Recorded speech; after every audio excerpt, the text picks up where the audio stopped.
Bienvenidos a un nuevo episodio de esta nueva temporada del Personaje de la Semana que realizamos desde la producción del servicio informativo de Caracol Radio para contarles a todos ustedes esos personajes que hacen historia, que son importantes para todos nuestros canales periodísticos.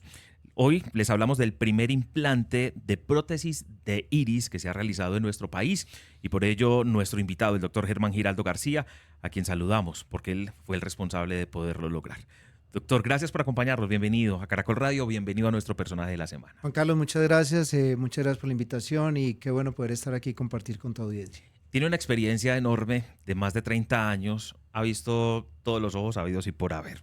Más de 80.000 cirugías de un profesional de la salud, es médico cirujano de la Universidad Pontificia Bolivariana, también oftalmólogo de la Universidad de Antioquia, ha pasado también por sus especialidades sobre glaucoma, es instructor de implante de lente fáquico, también instructor de implante de anillos Ferrara, profesor de posgrado de la Universidad CES, un hombre involucrado con la salud y también con el servicio a la humanidad a través de su trabajo. Ha tenido un trabajo como oftalmólogo, como especialista en enfermedades del segmento anterior del ojo, una amplia trayectoria de cerca de 30 años y hoy está con nosotros siendo ese personaje de la semana. Doctor Germán, es un placer tenerlo con nosotros, además porque se logró el primer implante de prótesis de iris en nuestro país. Ya se había logrado en otros países, pero es la primera vez que se hace en Colombia. Contemos un poco de esa historia específica, de ese primer implante de prótesis de iris que tenemos en Colombia. Bueno, te quería contar un par de cosas. Primero, pues ese es el primer implante de este tipo específico de prótesis, que es de silicona moldeada en 3D, con una consistencia y una textura muy similar al iris humano. Y pues es una prótesis que se introdujo al mercado en el 2008. Es de fabricación alemana, una empresa que quedamos en que no vamos a hablar de las empresas, pero es de una compañía que hace las cosas bastante bien. En el 2019 es FDA aprobada y pues veníamos esperando la oportunidad de que alguna compañía le apostara a traer esta prótesis legalmente, o sea, que tuviera el INVIMA, que se pudiera implantar. Hay otras prótesis en el mercado, hay unas prótesis que eran de fabricación rusa, no tenían INVIMA, no las podemos implantar. Y hace más o menos unos 15 años teníamos otro tipo de prótesis que tuve la oportunidad de implantar, pero el acabado no era bonito, no eran fisiológicas, eran unos elementos muy rígidos, eran otra calidad.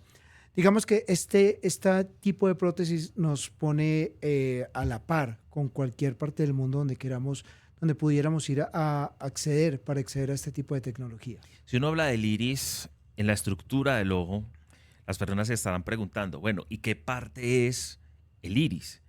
Y si yo le digo, usted tiene ojos verdes, usted tiene ojos azules, usted tiene ojos color miel, estamos hablando precisamente de lo que le da el color al ojo, el iris. Exacto, el iris es una parte muy importante del ojo, es una estructura vascular que si nos imaginamos el ojo como una cámara fotográfica, el iris es la que regula la cantidad de luz que va a entrar y entonces por eso cuando está de noche, cuando es de baja iluminación, la pupila se dilata, eso es el iris que contrae unos músculos que lo dilatan y cuando hay mucha luz, él se cierra para regular la cantidad de luz.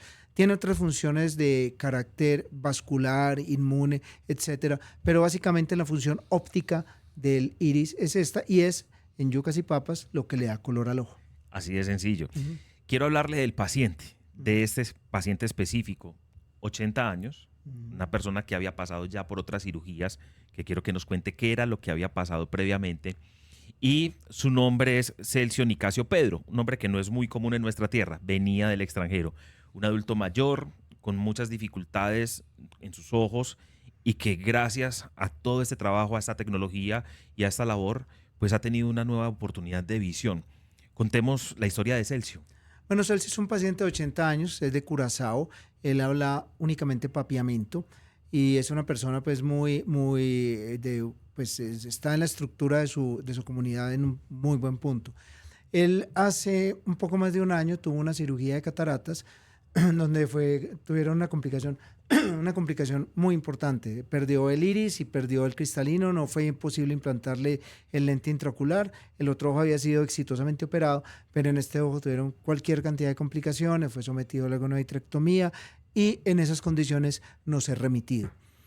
Cuando nos remiten, ya teníamos, todo se dio, tuvimos esa fortuna que todo se dio, la fortuna que tuvimos nosotros y él, porque si nos lo hubieran remitido hace 2 años no tendríamos manera de haberle ofrecido ninguna solución, pero no lo remiten. En ese momento ya entra el proveedor a ofrecernos que tiene este producto y pues hicimos todo el proceso. Hablamos con él, tiene una expectativa totalmente aterrizada, fue muy buen paciente, muy juicioso de las instrucciones pre y postquirúrgicas, muy contento con el postquirúrgico y bueno, sale viendo por el ojo que no veía, él solo veía lo que nosotros hablamos de movimiento de manos, es decir, si vos le haces la mano al frente de su ojo, eso lo ve, pero no sería capaz de decirte cuántos dedos ve, así de limitada era su capacidad visual. Lo llevamos a cirugía, le implantamos el iris, le implantamos un lente intraocular y pues se rehabilita exitosamente. Hace un mes está allá en su país. Doctor Germán Giraldo García, usted como oftalmólogo ha pasado por muchas cirugías. ¿Cuánto dura una cirugía normalmente de alguno de los tratamientos? Por ejemplo, no sé, supongamos cataratas, un tema físico o fisiológico del ojo. ¿Cuánto puede durar más o menos una cirugía? Un rayo láser que para mejorar la visión de miopía o un tema de astigmatismo, en fin. Te voy a hablar de las cirugías que yo hago. Ujú. La cirugía que yo más hago es la cirugía de catarata. Y hacemos la cirugía de catarata por 2 indicaciones. Porque uno tenga catarata o porque uno es mayor de 50 años y se quiere quitar las gafas y cumple con las condiciones para poderse implantar un lente de alta gama. Es una cirugía que usualmente dura menos de 15 minutos. Y una cirugía como estas, que Eh, tiene estas características, ¿cuánto tiempo tarda? La que le hicimos a Celso fue hora y media trabajando. Hora y media Trabajando. Quiere decir, trabajando. eso es multiplicar por 6 una cirugía sencilla de las que, Claro, bueno, que claro. sencilla en términos para uno que dura 15 minutos, Sí. es una cirugía un poco más corta. Eso es multiplicar por 6 esa situación. Y además de alto riesgo, Sí, claro. concentración, Ujú. tiene unas características muy especiales ese tipo de tratamientos. Claro, por supuesto, porque era un ojo ya tocado, era un paciente que había sido sometido por lo menos a 2 o más cirugías, la comunicación no era muy fluida por el tema del idioma, pero había sido sometido a varias cirugías y pues era un ojo tocado, con estructuras cicatrizadas, estructuras que había que individualizar. Nosotros hablamos de disecar ciertas estructuras para individualizarlas y pues era una cirugía bastante laboriosa. Por ejemplo, nosotros para hacer una cirugía con láser, para quitar las gafas, es una cirugía de unos 15 minutos. Un terigio, duramos 20, 30 minutos. Un láser para hacerte un procedimiento profiláctico de glaucoma dura 5 minutos. Que son tiempos muy rápidos, o Son sea, muy eso rápidos. se Sí. demoran más, como dice uno, dilatándole la pupila que uno entrando a cirugía y teniendo el procedimiento.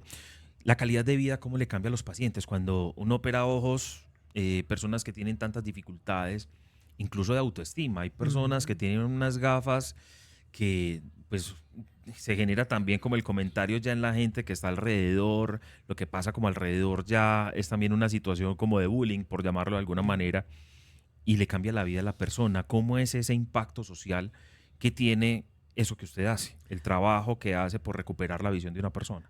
No, mira, el impacto es divino y yo lo disfruto todos los días. Entonces tenemos 2 tipos de pacientes. Tenemos un paciente de edad avanzada que ha ido perdiendo su visión y eso lo limita en sus quehaceres diarios. Quehaceres diarios, ver televisión, leer la prensa, prepararse sus alimentos, desplazarse. O sea, es un paciente que cuando sale a la calle está inseguro de que cruzar una vía, venga una moto, venga un carro, el bus lo ve cuando está muy encima, un taxi, etcétera. Los colores ya no los ve bien. Entonces estos son pacientes, bueno, y en algunas ocasiones tienen problemas de locomoción, tienen problemas auditivos y aparte de eso no ven, que fue una calamidad en la época de la pandemia. Estos pacientes rápidamente, en un par de días, logran una buena visión, una buena rehabilitación con una mínima incapacidad y pues son pacientes que se rehabilitan en muchas ocasiones, condiciones mentales, algunos estados leves, demenciales, Alzheimer o demencias vasculares, se pueden mejorar en alguna medida porque el paciente vuelve a tener un relacionamiento con su medio ambiente. Otro caso es el de los pacientes, lo que hablábamos ahora antes de que entráramos a hablar en el podcast, era los pacientes mayores de 50 años. Los pacientes de 50 años son personas que llegan en plenas condiciones, físicamente bien, intelectualmente bien, son personas que muchas veces están criando hijos pequeños, que tienen una vida muy activa, pero van a un restaurante y tienen que buscar las gafas para leer, van a un mercado y tienen que buscar las gafas o alguien que le lea el precio, o sacar el celular y poner la lupita y ampliar para poder ver. Entonces esto es otra cosa que los vuelve a depositar en una vida independiente en la que no necesitan andar con gafas, buscar dónde hay determinada droguería para conseguir las gafas de lectura. No, viven ya independientes y vuelven a hacer como una vida de acuerdo a lo que están representando. Me quiero devolver en el tiempo. Es que uno ya tener 80.000 cirugías e intervenciones de ojos, más la atención de tantos pacientes, no sé si lleve la cuenta, pero yo creo que pasa, obviamente si ha operado 80.000, eso se puede triplicar cuando ha visto pacientes. Hace 28, 29, 30 años, ¿cómo era la tecnología que había alrededor de la oftalmología, de toda la especialidad que usted ha tenido, por ejemplo, en glaucoma, en los diferentes implantes? Un implante de iris para nosotros, pues devolverle el color a un ojo para que quede casi que perfecto, que ahorita le quiero preguntar y ahondar un poco sobre ello, porque llama la atención cómo pueden a uno devolverle el color a un ojo del que se ha perdido. Pero ¿cómo ha sido esa tecnología y ese avance tecnológico de esos primeros años de su profesión a lo que hoy puede observar y puede ver? No, era como otro mundo. Mira, yo cuando hablo de esto digo, la medicina antes era de bisturí y tijeras, ¿sí? Todo era incisiones amplias, algo que le enseñaban a uno desde que estaba empezando en los primeros años de medicina era pequeñas incisiones, grandes complicaciones. Eso era como algo que se manejaba. Entonces, en cirugía de catarata en especial, hoy utilizamos incisiones de 2 milímetros que no requieren sutura. Cuando yo estaba haciendo la residencia eran la cirugía extracapsular en la cual hacíamos incisiones de 10, 12 milímetros, sacábamos el cristalino por expresión, teníamos que poner unos 5, 6, 7 puntos de sutura para cerrar la incisión. Estamos hablando de una sutura que es la tercera parte del grosor de un cabello, pero asimismo eran 5, 6, 7 puntos que había que poner y que probablemente había que quitar. No era posible los refinamientos que tenemos ahora, es decir, nosotros lo que hacíamos era te quitábamos la catarata, te poníamos un lente y el resto lo completaríamos con gafas. Contá con que no vamos a tener un resultado exacto.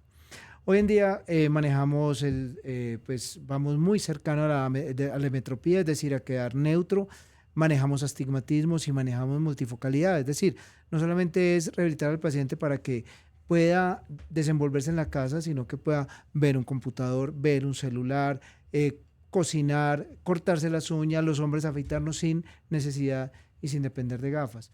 Anteriormente el cálculo del lente, que en eso hemos avanzado cantidades, era con ultrasonido y los doctores nunca veíamos la biometría. La biometría llegaba hasta la secretaria. La secretaria pedía el lente por una cosa que se llama la constante. Ponerle un 20, pidámosle un 21.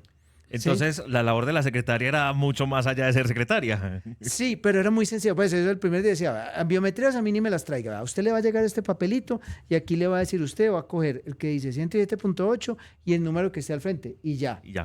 Eso era el cálculo del lente.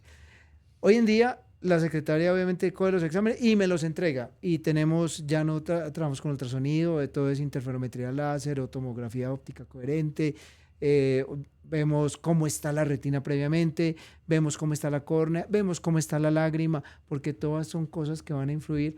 Entonces, uno se gasta un buen rato calculando los lentes para buscar un buen resultado. Venga, doctor, usted me habla de lágrima. Sí. Uno tiene que analizar las lágrimas, entonces tiene que llorar un poquitico como para saber cómo están los ojos. Sí. ¿O cómo es eso? Mira, la lágrima y la superficie cornea, la superficie ocular que incluye la córnea, la conjuntiva y la lágrima es la primera superficie refractiva. Si uno tiene un ojo seco, tiene una disminución en la producción de lágrima, la visión no va a ser buena. Y estos lentes son como vos tener un Ferrari. Si vos tenés un Ferrari, tenés que tener una autopista sin un solo hueco. Claro. Si tenés una autopista, una carretera como yendo a un pueblo, pues no es para un Ferrari. Entonces, para este tipo de lentes necesitamos todo perfecto y tenemos también la tecnología para analizar la lágrima, qué tanto dura en el ojo, qué tanto se produce, si te está produciendo alguna alteración en no producir suficiente lágrima, todo esto lo podemos determinar. Que uno también, lo que llamamos espabilar. Ajá. Uno no es consciente de ese ejercicio y cuando lo vuelve consciente uno dice, ¿será que se me están secando los ojos? Pero no, es que el ojo tiene ese movimiento que es autónomo y que está permitiendo que podamos ver de una mejor manera. Claro, el parpadeo es supremamente importante en la función de la lágrima. La lágrima no es una gota de agua, la lágrima tiene varios componentes. Tiene una parte mucosa, de una secreción de una parte de las células conjuntivales, tiene una parte acuosa, que tiene agua pues, y electrolitos, y tiene una parte grasosa para evitar que la lágrima se evapore. El desbalance de estas capas van a producir diferentes tipos de ojos secos y diferentes tipos de manejo y de terapias. Cuando usted empieza a analizar todo esto, pues usted es médico cirujano en la Universidad Pontificia Bolivariana y empieza a decir voy a especializarme en el tema de los ojos y usted empieza a ver toda esa fisionomía, todo lo que pasa alrededor del ojo. Qué le produce? Porque eso pareciera mágico. Es que estamos hablando de lágrimas y para uno las lágrimas pues es algo que simplemente pasa o cuando uno se ríe mucho, o cuando uno bosteza, o cuando uno Cuando llora, pica cebolla. cuando pica cebolla, en fin. Pero ya todo lo que usted nos explica Mm. es una fisionomía que resulta muy compleja. Es que imagínese, hasta tiene aceite Mm. para que no se evapore. Eso ya está hablando de un nivel que uno dice es algo mágico. ¿Cómo se enamora y qué piensa cuando empieza a estudiar tanto el ojo y las características del ojo? Ve, yo llegué a la oftalmología un poco por casualidad y como por otra serie de eventos. Yo de entrada me sentía buen cirujano. O sea, cuando yo llego a medicina general, era la época en que los médicos hacíamos cesáreas, atendíamos partos, poníamos anestesias para atender la cesárea, es decir, uno ponía la anestesia, hacía la cesárea, reanimaba al niño y luego venía a suturar. Pues era época de bárbaras naciones. Obviamente ahora los médicos no tienen ese acceso, pero en bien del paciente. El paciente, las maternas van a tener un anestesiólogo va a tener un obstetra que lo opera y un neonatólogo. Eso va en beneficio de todos, pero esa fue la época en que yo me formé.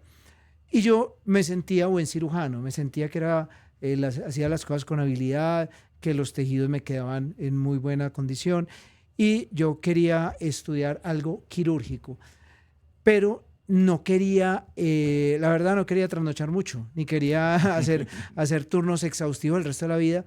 Y cuando empiezo a mirar cuáles son las opciones, oftalmología me llamó mucho la atención, porque era una especialidad, me parecía un órgano único, un órgano que tenía uno además por operarlo siempre hay que tener microscopio, entonces me gustaba ese reto quirúrgico adicional.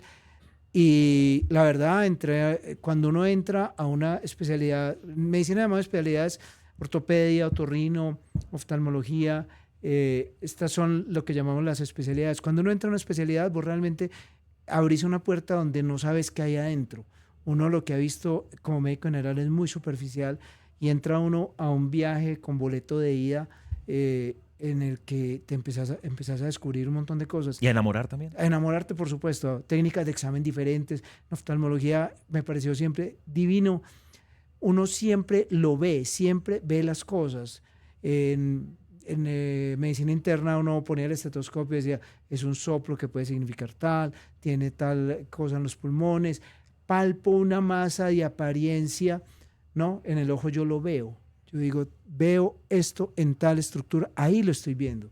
Puedo tomar una foto y decir, mira. Eso es lo que pasa en el ojo. Eso es lo que pasa en el ojo. O sea, hay una evidencia física con certeza. Con certeza lo tengo. No es simplemente como, esto puede ser, sino esto es. ¿Será esto, será aquello? Obviamente, hay cosas en la órbita, hay patologías retinianas, hay patologías que están entre esas delgadas capas que pueden requerir un poco más, pero en general se está viendo. Para lo que yo veo, yo te voy a operar un terigio, yo veo el terigio, vos lo ves, yo te lo puedo decirle a tu acompañante con una linterna, mira, aquí está. Una catarata, yo la puedo tomar una foto y decir, esta es la catarata. ¿Tenés un lente intraocular? Que a veces la gente llega, vea, ¿vos se operan de catarata? Y me dice, no. A mí nunca me tocó. Ahí tenés un lente. No, yo, ¿cómo voy a tener un lente? Venga, vea la foto. Esto es un lente intraocular. Claro. Eso llegó ahí porque alguien lo operó. Entonces, sí, eso no llegó por obra y gracia del Espíritu Santo. Eso no fue José Gregorio Hernández, pues, que en una noche, pues, no, eso tuvo que llegar. Entonces, es muy bonita por eso, es muy evidente, y es muy físico, y es muy óptico. Entonces, eso fue lo que me enamoró de mi profesión. Enamorarse de una de las profesiones es servir de una manera muy especial. Y devolver visión, yo creo que es un servicio que usted decía ahorita, es algo muy bonito, es algo muy bello. Pero devolver el color de los ojos, ¿cómo es el asunto? Ahorita hablábamos del implante del iris y ese implante de iris, de la prótesis de iris, cómo llega a asemejarse y tener esa realidad del color del ojo, pero además con la funcionalidad, porque es que de ahí también parte el ingreso de la luz a este órgano. Ujú. ¿Cómo es esa tecnología? Que para que lo podamos explicar a las personas que están conectadas a esta hora, decirles, mire, el iris se puede colorear porque es una estructura de un material X. Y además permite la tecnología que pueda ingresar más o menos luz al ojo. Yo te quiero hacer una salvedad aquí en esto porque uno oye en los pacientes, le escriben, le preguntan, esta tecnología no es para cambiar el color de los ojos, es cuando uno no tiene iris. Y eso es muy importante porque ahora hay una tendencia, le llegan a unos pacientes que se les han sometido a implantes con iris para cambiar el color de los ojos, que es un desastre absoluto. Hay unas tecnologías en Europa para aclarar el color de los ojos. No, hay otra tendencia ahora, queratopigmentación, que es que la córnea te la llenan de pigmento. Son cosas que la verdad yo no haría, no tienen evidencia científica en el tiempo de lo que va a ser. Ahora, en cuanto a esta prótesis, el acabado es fundamental, es una silicona quirúrgica impresa en 3D con todas las similitudes, es muy similar. Es decir, cuando yo te miro a esta distancia, es exactamente igual a un iris normal. No tiene la regulación de la cantidad de luz, es una prótesis fija en 3.4 milímetros el orificio pupilar, que es un orificio bastante adecuado, no te deslumbra la luz de día y te permite ver adecuadamente de noche. Es una pupila más o menos media, porque obviamente no es una estructura física en Si silicona, no tiene, no tiene la computarizado pues el tiene la movimiento para regulación. poder Sí, extenderse o reducirse. exacto. Entonces queda con algo fijo, pero de todas Sí. maneras sí tiene que tener esa función. Obvio, obvio, sí, claro, él te regula a esa cantidad. Ahora, el color, ¿cómo lo hacen? Es una tecnología divina. Ellos tienen una carta de colores, llamémosla estándar. Entonces vos puedes tener los ojos en grados de café, grados de verde, grados de azul y tiene una carta de colores. Pero, por ejemplo, llega una persona que pierde su iris en un accidente y tiene un color raro, por ejemplo, los ojos que tienen como un color en la periferia, otro en la mitad y en el centro tienen un color diferente.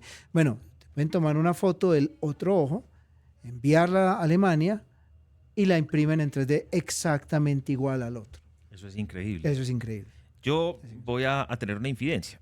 El doctor antes tenía, el doctor Germán Giraldo García, que hoy es protagonista y es personaje de la semana por este implante de prótesis de ojo.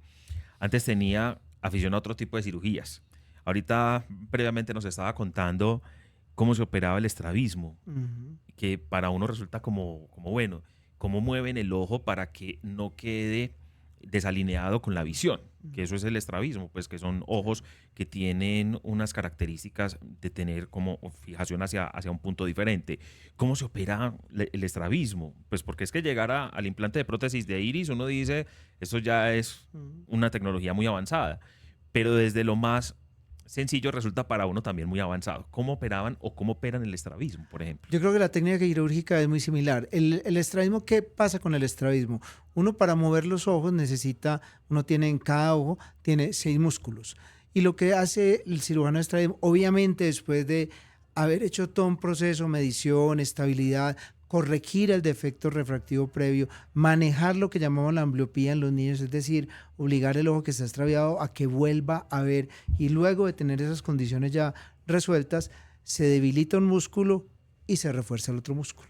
Entonces, de esa forma, si uno tiene los ojos en esta forma, Como pues hacia el centro, como hacia la mitad, como hacia la algo nariz. como esto, entonces debilitan estos músculos Del del centro. centro, que Ujú. llamamos los rectos medios, y refuerza un poco los laterales.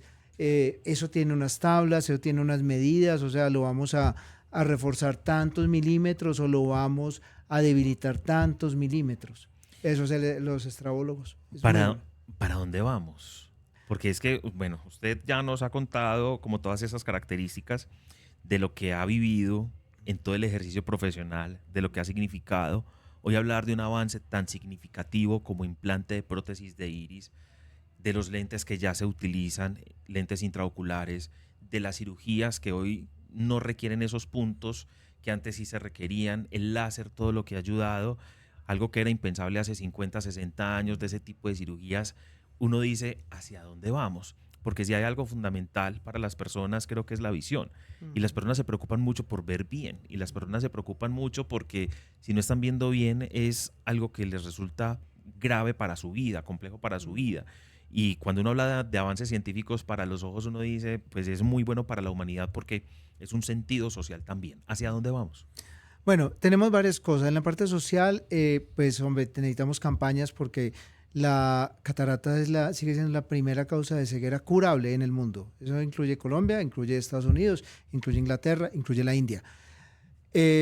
Estamos en este punto desarrollando equipos cada vez más exactos para el cálculo del lente intraocular y que incluyen variables que antes no considerábamos. Hay unos equipos que nos están midiendo el epitelio, nos están midiendo muy pequeñas cosas para lograr ir cada vez un poco más cercano. Segundo, la rehabilitación visual, lentes que cada vez te corrijan más cosas. Tercero, máquinas más seguras. Las máquinas con las que operamos hoy en día son muy seguras, pero hay ciertos aspectos en lo que llamamos la fluidica, que están trabajando la industria bastante para mejorarla y ser cada vez un carro más seguro, una máquina más segura. Es como un carro de Fórmula 1, ¿sí? Que vos necesitas un carro que te llegue a 300, pero que te baje a 80 y poder coger una curva con seguridad sin que te vayas a estrellar. Entonces, en las máquinas tiene un avance inmenso. Ahora, pueden haber complicaciones y las complicaciones también hay un gran desarrollo en el manejo de estas complicaciones. Las cirugías de retina, por ejemplo, eran cirugías que cuando yo hice residencia eran cirugías de 4 horas. Ahora son cirugías de media hora, 40 minutos, con un pronóstico muy diferente al que teníamos en esas épocas. Entonces vamos a ver un punto muy bien. O sea, yo te decía ahora, es muy buena época para uno enfermarse. Claro. Uno debe enfermarse, mejor enfermarse ahora que hace 30 años. Todo va... Mira, ahora tuvimos en el congreso de Clofán, tuvimos a una compañera mía de medicina que está especializada en genómica. Y la genómica coge tu mapa genético y si, por ejemplo, va a haber un momento en el que vos sos hipertenso, entonces cogen tu mapa genético y te ve, el mejor medicamento para tu hipertensión y para tu mapa genético es este y no otro. Es increíble. Todos los avances tecnológicos y avances que muestran. Hoy hablamos del caso de Celso Nicasio Pedro, de 80 años, de Curazao, que ha recuperado su visión gracias a ese implante de prótesis de iris, y por eso hoy nuestro personaje de la semana es el doctor Germán Giraldo García, una persona con cerca de 30 años de experiencia en cirugías, más de 80.000 personas operadas, y que hoy nos muestra cómo se logra tener esa prótesis y esa prótesis de iris ya implantado en una persona que lo requería. Le agradecemos mucho que nos acompañe aquí en los diferentes canales periodísticos de Caracol Radio. Muchas gracias por estar con nosotros. Juan Carlos, muchas gracias. Un gusto estar en tu programa y siempre a tu disposición. Muchísimas gracias. Es una producción del personaje de la semana desde el servicio informativo de Caracol Radio para sus diferentes canales periodísticos. Hoy hablando de una noticia muy importante que se ha desarrollado desde la ciudad de Medellín. Es el primer implante de prótesis de iris y hoy lo hablamos con el doctor Germán Giraldo García, acompañándonos aquí.